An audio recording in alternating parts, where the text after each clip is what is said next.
Hello everyone, welcome back to AshChemy.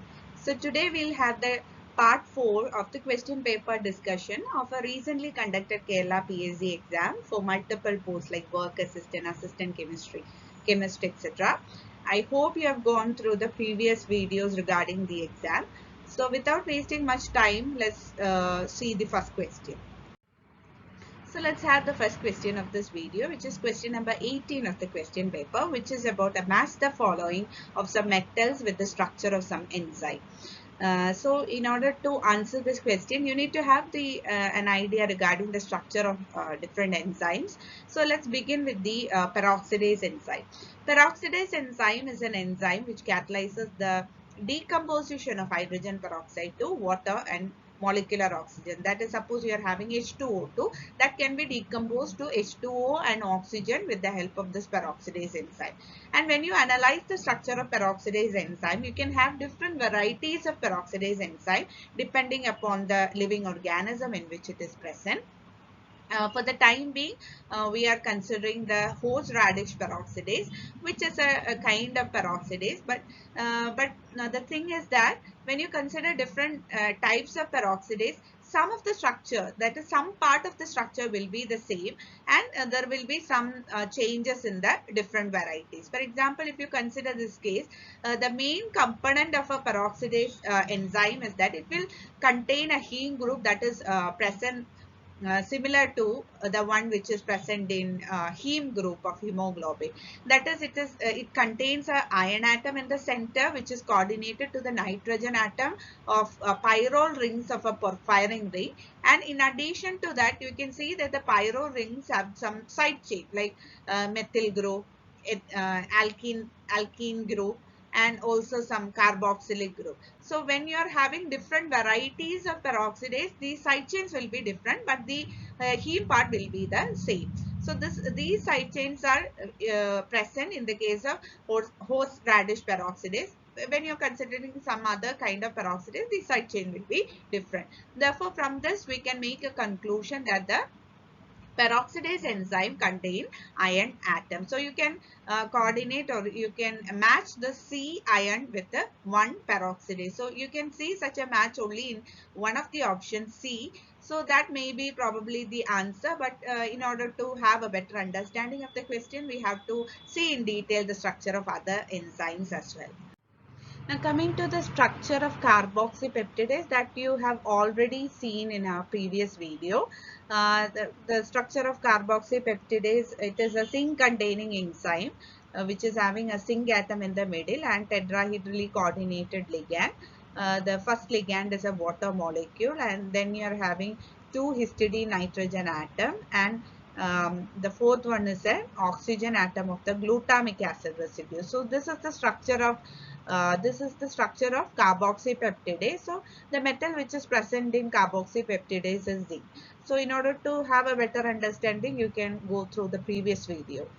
Now coming to hemocyanin, it is a respiratory pigment. That is, in a human being we are having hemoglobin as the respiratory pigment, that is for transporting oxygen. Hemoglobin is responsible. Similarly, in some living organisms like mollusks, that is, mollusks means they are mainly arthropod, which are having some shell-like structure. They in such type of organism, you are having some copper containing respiratory pigment, and that is what is known as the hemocyanin. So this is the structure of hemocyanin. It contains two copper centers. That is, in each copper center it is coordinated to three different uh, pyrrole ring, that is, sorry, histidine ring. Three different, it is coordinated with a nitrogen atom of three different histidine ring. So similarly, you are having a pair of copper centers, and the thing is, the copper atom is in +1 oxidation state when it is in the deoxy form, and also in the deoxy form it is colorless. But when it attached to oxygen atom, that is when it gets coordinated to oxygen atom, it forms a structure like this, and this structure, in this structure the copper atom is in +2 oxidation state, and moreover it will be having a blue color. So when it get oxygenated, it will be converted from colorless to blue in color. So that is the importance of hemocyanin. So in the case of carboxy peptidase, you are having zinc as the metal. In the case of hemocyanin, you are having copper as the metal. So the last structure we need to consider is the structure of nitrogenase enzyme, which is basically an enzyme which is responsible for the reduction of nitrogen to ammonia.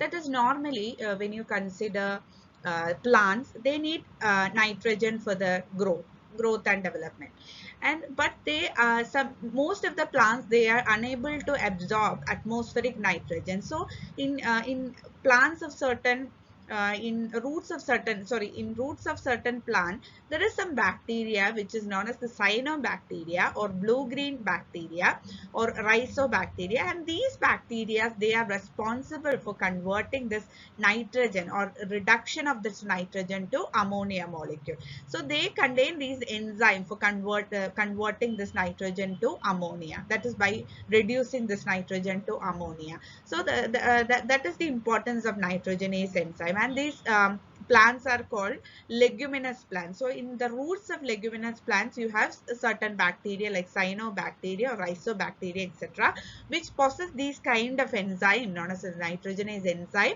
which is able to reduce nitrogen, atmospheric nitrogen, into ammonia, so that the plant will be able to absorb this ammonia for its growth. And this is the reaction, balanced equation for the reduction of nitrogen to ammonia. This equation is very important because I've seen questions regarding how many ATP molecules are involved in this reaction, or how many electrons are involved in the reaction. So if you are able to by heart this reaction, it is well and good.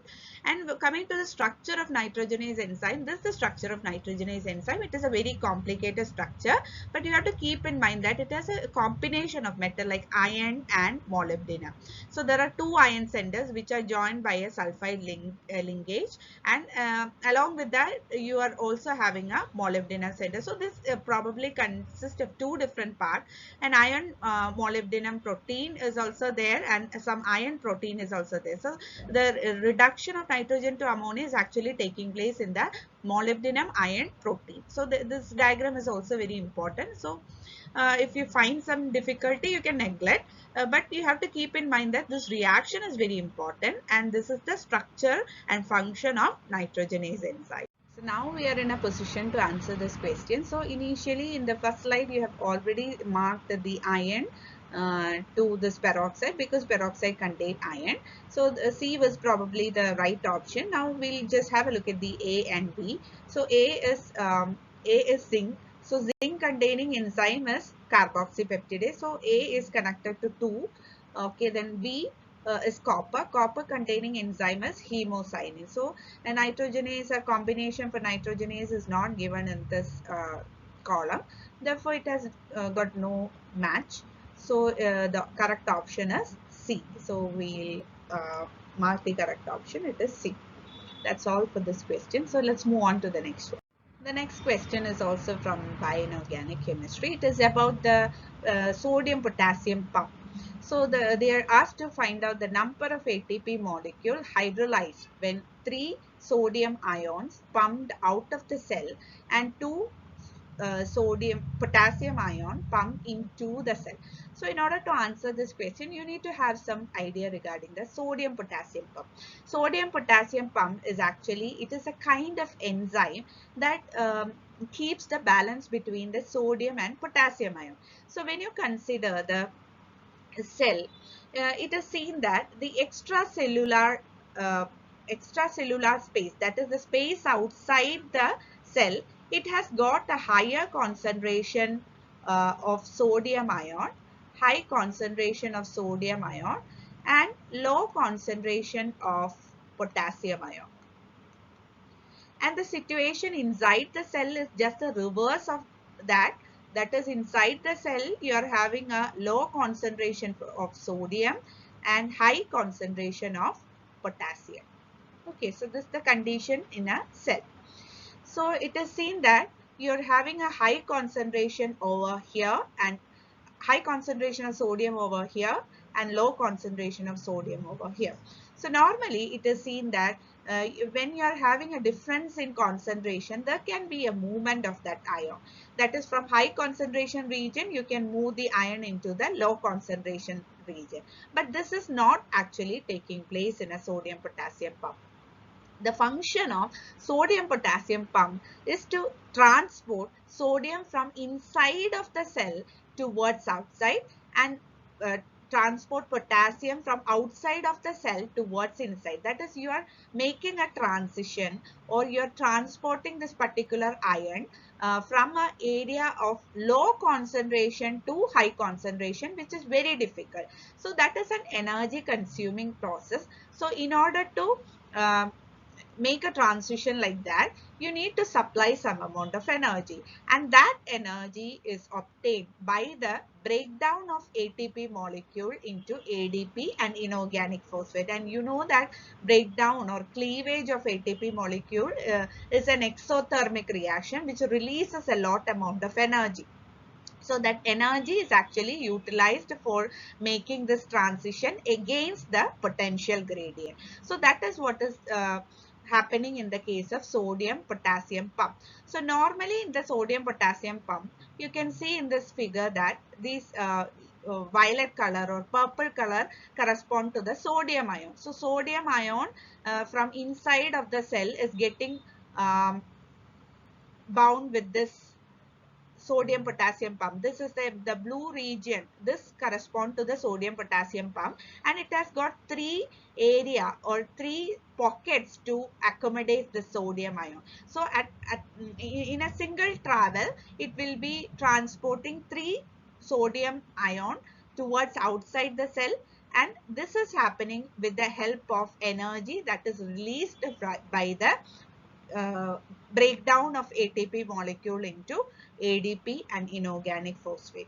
So when this ATP bind to this enzyme, the conformation of this enzyme changes. You can see that it goes into an upside down. So that it gets open towards outside of the cell, so it can release sodium to the outside. So when it makes a return trip, it actually adds 2 potassium ions. So this is actually having a coordination site for 3 sodium ion and 2 potassium ions. So in the reverse transition, it will add 2 potassium ion to this enzyme, and that will be transported towards the interior of the cell. And from this, it is well clear that the function of sodium potassium pump is to transport 3 sodium ion from inside of the cell towards outside, which is a transport against the concentration gradient, for which you have to spend some amount of energy, and the energy required for this process is obtained by the cleavage of ATP into ADP and inorganic phosphate. So when it makes a return trip, it will take 2 potassium ion from outside of the cell towards inside. So for the transport of C3 sodium ion and 2 potassium ion, 1 molecule of ATP is actually utilized. So the answer for this question is option A, that is 1 molecule of ATP. So that's all for this video. So I am not including any further question because it will make the video more lengthy. So if you find it useful, please do subscribe, like and share, and I'll be coming soon with the next part. And till then, please take care and bye bye.